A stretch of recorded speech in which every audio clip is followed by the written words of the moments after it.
Presidential Security Command. So Opo. did you speak to the Presidential Security Command about the threat on the President? Your Honor, in terms of correspondence between the Presidential Security Command at yung NBI, ang makakasagot po niyan yung director. Kasi hindi ko alam kung may usapan nun sila. Meron ho kasi kaming tinatawag na need to know basis. Ang focus lang ho namin Yes. as... The problem with your answers, witness, is that kung yan ang sagot mo parati, hindi mo inimbestigahan ng husto. Hindi ho. Because you didn't get the information from your intelligence. You did not get your information from the task force. You did not get your information from the Presidential Security Group. Did you talk to the CIDG? Your No, Honor, may you answer first. Did you talk to the CIDG? no, Your Honor. No. But nag-imbestiga din sila, di ba? I think so, Your Honor, kasi Yes. may statement sila. So yun din yung tanong nga ng Senate President eh. Kung iniimbestigahan nyo talaga yung buo at kayo ang head at kayo dapat ang mag-imbestiga, bakit hindi nyo kinausap yung mga ibang nag-iimbestiga? Baka may alam sila na hindi.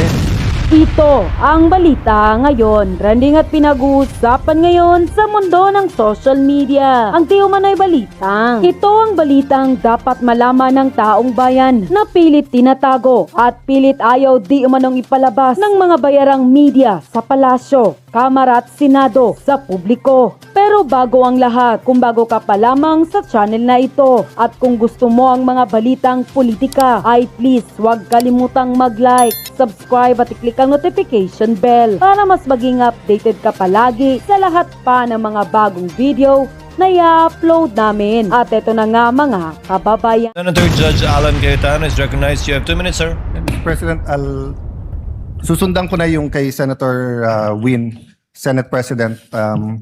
No, Yes po, Your Honor. yeah. Good afternoon, Mr. Witness. So, dediretsuin ko na, no? So, what we're trying to figure out here kasi is, are you really investigating whether may threat kay VP Sara and whether she threatened the individuals mentioned, including the President? Or are you only investigating the video and finding kung meron siyang crime? So, I asked Agent John Mark Kalilum, hindi daw niya kinausap ang sabi ko PSG, pero PSC na sila ngayon, di ba? Presidential Security Command. So Opo. did you speak to the Presidential Security Command about the threat on the President? Your Honor, in terms of correspondence between the Presidential Security Command at yung NBI, ang makakasagot po niyan yung director. Kasi hindi ko alam kung may usapan nun sila. Meron ho kasi kaming tinatawag na need to know basis. Ang focus lang ho namin Yes. as... The problem with your answers, witness, is that kung yan ang sagot mo parati, hindi mo inimbestigahan ng husto. Hindi ho. Because you didn't get the information from your intelligence. You did not get your information from the task force. You did not get your information from the Presidential Security Group. Did you talk to the CIDG? Your No, Honor, may you answer first. Did you talk to the CIDG? no, Your Honor. No. Hindi. But nag-imbestiga din sila, di ba? I think so, Your Honor, kasi Yes. may statement sila. So yun din yung tanong nga ng Senate President eh. Kung iniimbestigahan nyo talaga yung buo at kayo ang head at kayo dapat ang mag-imbestiga, bakit hindi nyo kinausap yung mga ibang nag-iimbestiga? Baka may alam sila na hindi. Yung usapan po na yan, it's a matter of intelligence. Hindi ko alam kung may usapan sila o kung wala silang usapan with the director and with the Yeah. intelligence service, Your Honor. Yeah, I'll take that answer, but I think at least alam nyo yung nasa isip namin and what we want clarified. Secondly, sir, all of you, yung apat, you signed the February 10, February 2025 NBI Affidavit of Investigation. Tama po ba, di ba? Yes, Your Honor, our affidavit of Tapos investigation. kasama dito yung verification nyo, basically saying that based on the records, tama tong lahat. No? Verification ng ano po, Your Honor? Sa dulo, nag-sign kayo ng verification. Verification of non-forum shopping, Your Honor? Yes. And Opo. that, aside from non-foreign shopping, give me some latitude because to explain the question. We read and understood its contents and the allegations therein are true based on authentic records. Yes, Your Honor. Yeah. So may mali ba dito? Factually, wala. Na-review mo naman to, no? May konting typo dyan, which is Hindi normal typo, naman po, Your Honor. factual. Insofar as I'm concerned, Sino lahat po ba yun. nag-prepare? Ang team po namin with the... Tapos pinapirma sa inyo? Hindi ho, kami ho nagtulong-tulong mag-draft ng affidavit of investigation, kung ano yung legal basis namin, and then we agree and we concluded na ito yon. Then ito yun. someone And then, typed it up, then you signed. I asked this because nung tinanong ko kay Agent Mark John Calium, sabi niya, dito nakalagay conditional pero tingin niya absolute. You answered the same thing, it's absolute, pero dito nakalagay conditional. The utterances itself, Your Honor, is what we called event-based condition, ang classification namin. Okay. Yun so- yung utterances, Your Honor. I'll take that answer. I think mas factual yun. But sa paragraph 51, was VP Duterte ever Secretary of the Department of Justice? No, Your Honor, Department of Education. Nakalagay dito, to recall, VP Duterte resigned as the Secretary of the Department of Justice, and she herself admitted that her relationship with the President has become toxic, and she would imagine her strangling him and cutting off her head. That's typo, Your Honor. That's not a typo. A typo means yung department naging depart. Department of Justice and Department of Education are two different things. Ang alam namin, sorry po. Yes, sir. Go ahead, sir. Yeah, Department of Education ang alam Yeah. namin. So, kasi I just filed my counter affidavit sa ombudsman about yung obstruction of justice. Ilang beses ko kailangan basahin kasi nga pag may mali, pinirmahan nyo na sinasabi nyo, no? But anyway, going back to the condition, you mentioned the case of SPO2 Hamata. Yes, sir. But isn't it true that the lis mota of that case was really res judicata and double jeopardy? Meaning, hindi tinake up ng Supreme Court whether or not a condition. Yes, sir. Di ba? Opo. Oh, so that wasn't on point. Kasi I was going to ask, is there a difference if the condition is legal or illegal? Di ba? So halimbawa, pag sinabi ko sa yung, pag natanggal akong Senate President, patatanggal din kita. Okay. Unang-una, legal naman akong tanggalin na Senate President. We always vote. There's nothing there. But if illegal, pag pinapatay mo ko, papapatayin din kita. Is there a difference if the condition of why I will act or why I'm threatening you is an illegal act? Well, under the law, Your Honor, it says there that even the condition is unlawful. So, regardless of the nature of the condition, Yes. sir. No, I want to get lang into your mind when you sign this because nga medyo novel yung case to for me. Even as a lawyer, I have to do more research and see anong ibig sabihin nito grave threats dito because you keep mentioning we keep mentioning here that this is the second highest official in the land and therefore pag trinete niya ang pangulo. But who was the Vice President claiming na pwedeng magpapatay sa kanya? Again, Your Honor, yun po yung reason ba't nag-issue kami ng subpoena. No, Gusto po sa namin... reading nyo nung statement niya, sino tinutukoy ng Pangulo na mukhang mag-ooperate sa kanya ng Operation Romanov? Sinong pinagbibintangan niya?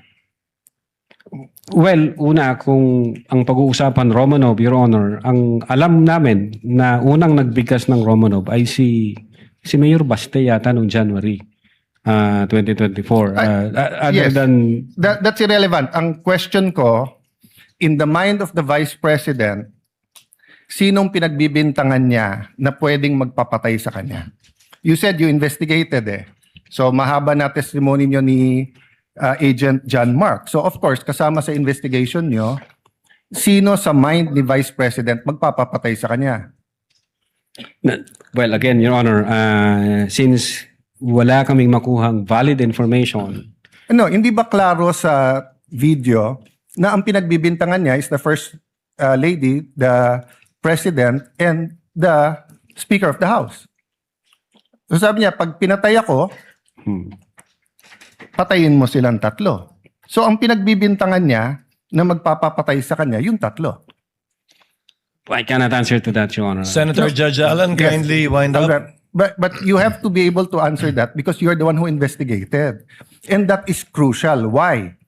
Because part of your self-defense, so for example, if I know na sa senator judge, pag hindi ako bumoto one way or the other, papapatayin ako ng whatever, chief PNP or papapatay ako ng whoever. So pag sinabi kong, pag ako pinatay, si ganito nagpapatay sa akin. And then, Ang difference, I don't usually give a threat na patayin mo rin. So could it be that actually that was the defense of the Vice President para hindi siya patayin?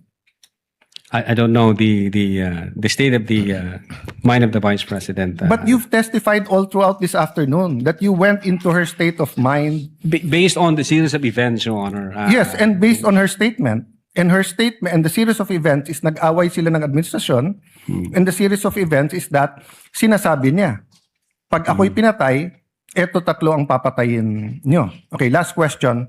Kay Attorney Lopez, tinanong din to ng Senate President, ni Senator Tulfo. At di ko na itatanong pero napahapyawan ni Senator Erwin din to yung tungkol kay yung sinabi ni si Attorney Lopez, sabi mo, even before kasi nangyari yon, nakausap na ni Vice President yung papatay.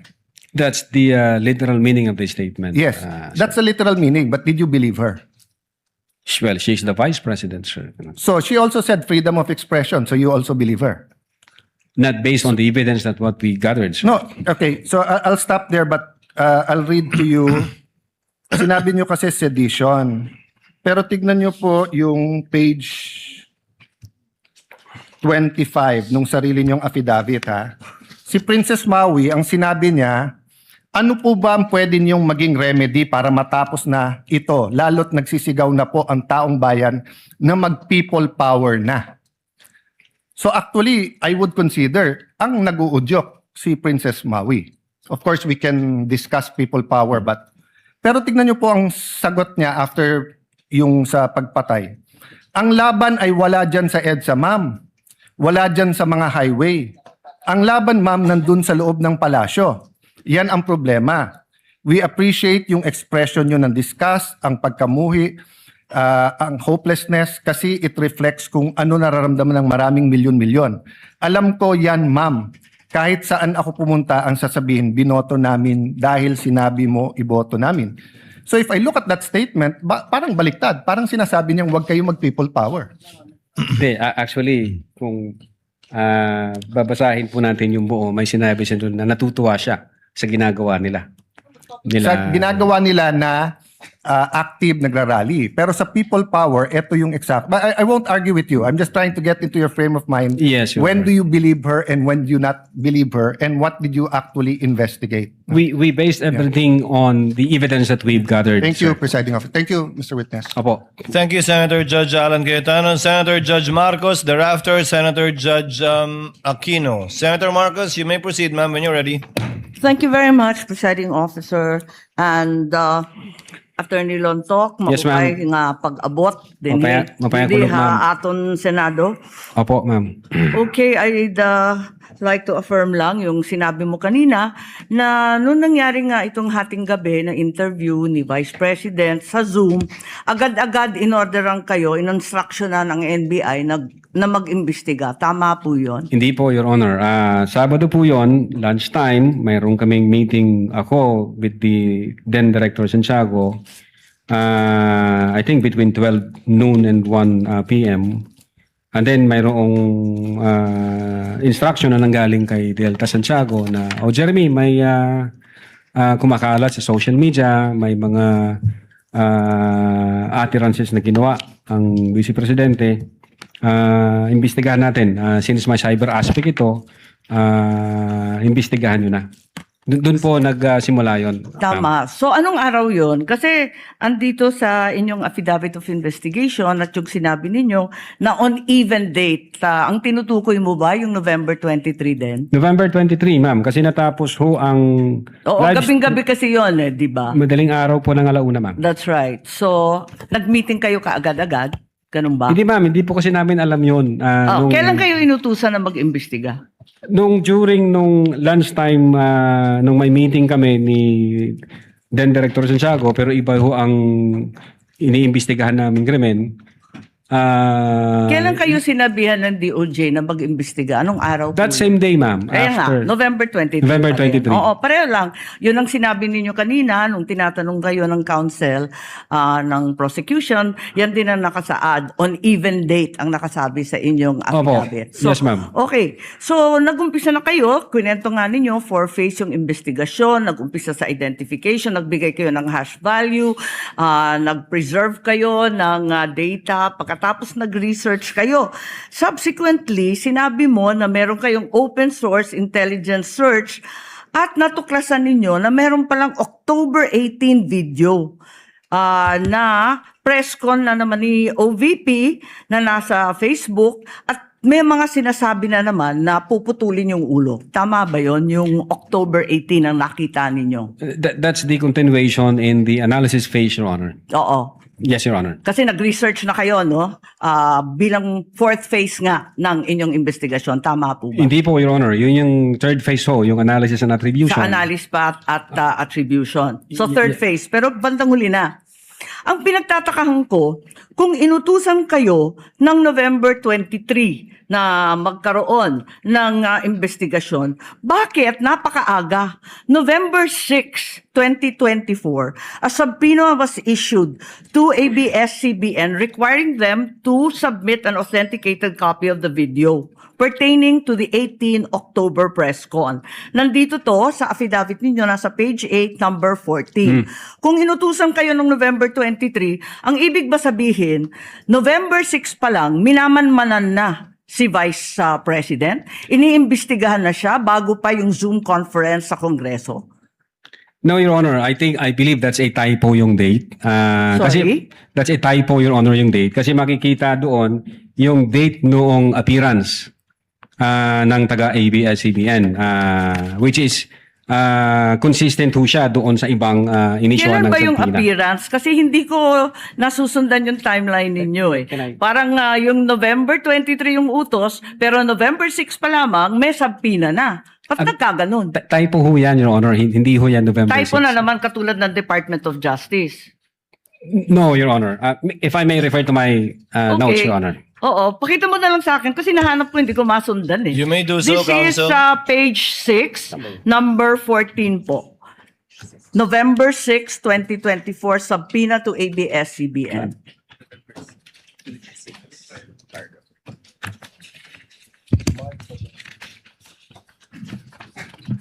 Yung subpoena mismo. The subpoena itself. The subpoena itself.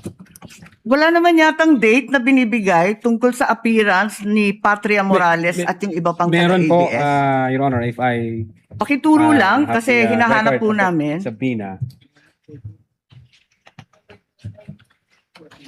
Yung subpoena mismo.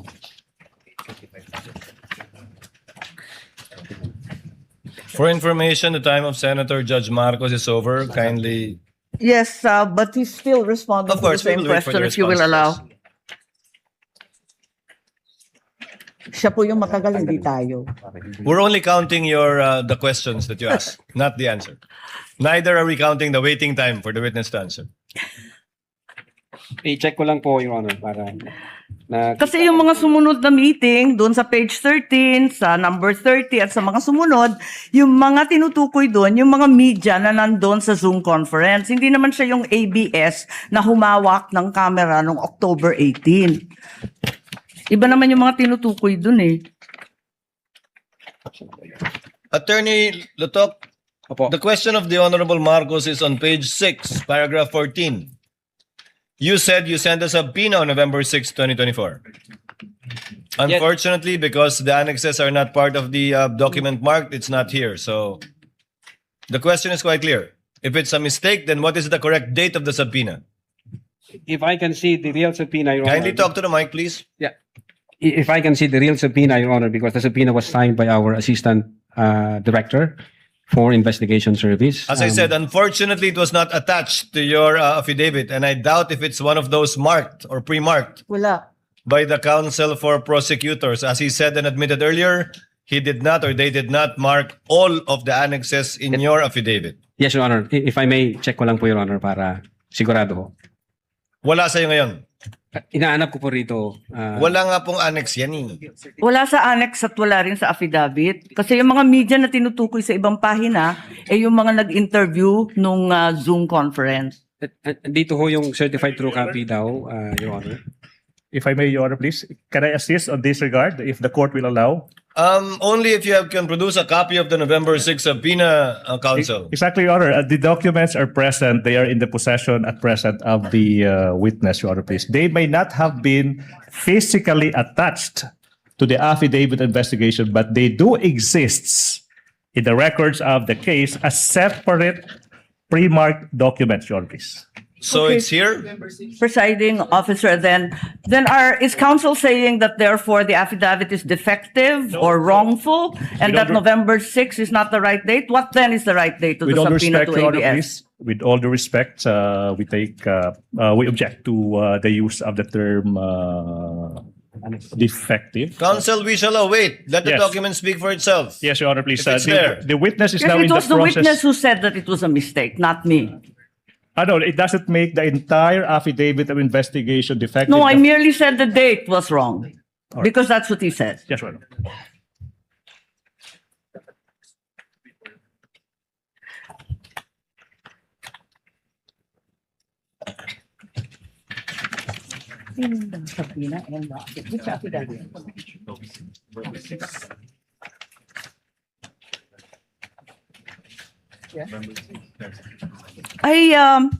It's just been brought to my attention that in fact, presiding officer, two documents were issued on November 6. Not only the subpoena to ABS-CBN, but further the affidavit of investigation regarding the October 18 press con.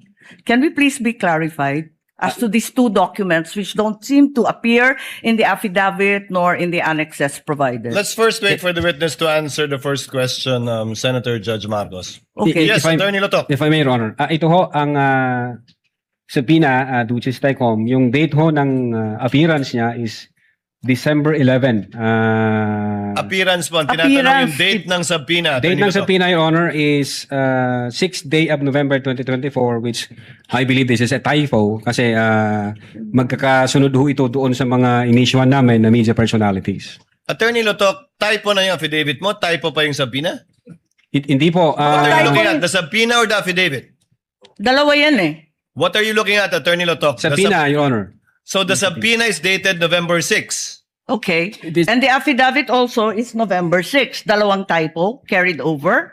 Asan yung affidavit? Hindi ko pa nakita, ma'am, yung affidavit na November. Your 6. affidavit Ikaw ang says pumirma November eh. 6. Pwede patingin ako. Yung affidavit of investigation mo na binigay, pati I-check yung ko po, ma'am. amended, carried over din. Yung first draft na rineject ng DOJ, yung ikalawa, parehong November 6. Saan? Pirmado ninyo eh. Page 6, Counsel, paragraph 14 of his affidavit of investigation. Yes, Your Honor. It's November 6, 2024 ang nakasulat dyan. So typo din yan? Is it your testimony na typo din yan?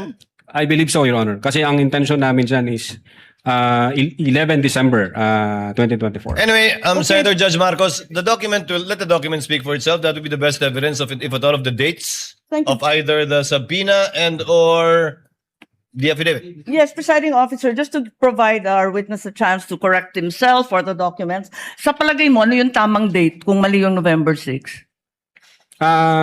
Same ho, Your Honor, doon sa mga subpoena na inisyu namin sa media personalities. Dapat magkakapareho. Yes, magkakasunod po yun. Okay, sige. Maraming salamat. Thank you very much, presiding officer. Damong ang salamat. Salamat po, ma'am. Thank you, Senator Judge Marcos. Senator Bamakino, and then we proceed to cross. Your Honor, can we just Yes, point out Attorney one?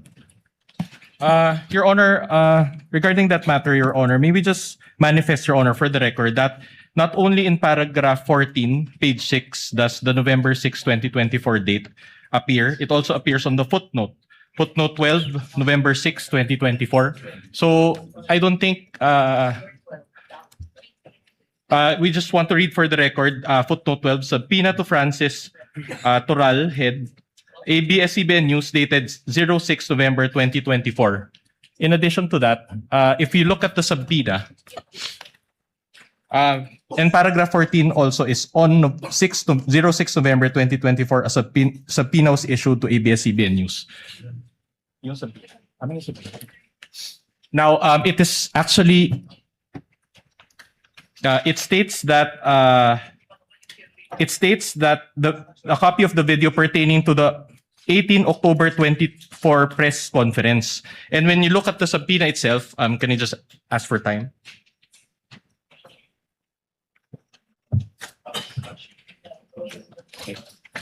The subpoena, if you look at the subpoena, there's an attachment, and the photo there contained therein actually pertains to the 18 October 2024 press briefing. So in other words, Your Honor, this is a substantive, this is not a mere typography. Objection, Your Honor. Counter manifestation. The witness said it's typographical, that you are milking that and say it's substantial. Just The for the record, manifestation- ito sa The manifestation. That's manifestation why of a counter counsel for manifestation. respondent is duly noted. Insofar as the counter manifestation of the counsel for prosecution, the witness already answered. That is a typographical Thank you so much. error from his point of view. Senator Judge Bamakino. Yes, Then we ma- proceed to cross. At yun na nga mga kababayan, ano na ang masasabi mo? Kung mayroon kayong hinaingat komento patungkol sa balitang ito, please comment down below. Pag-uusapan natin yan sa comment section. At kung nagustuhan nyo ang video, ay huwag kalimutang mag-like at i-share na din para mas marami pang makaalam at umabot ito sa marami sa ating mga kababayan. Maraming salamat po!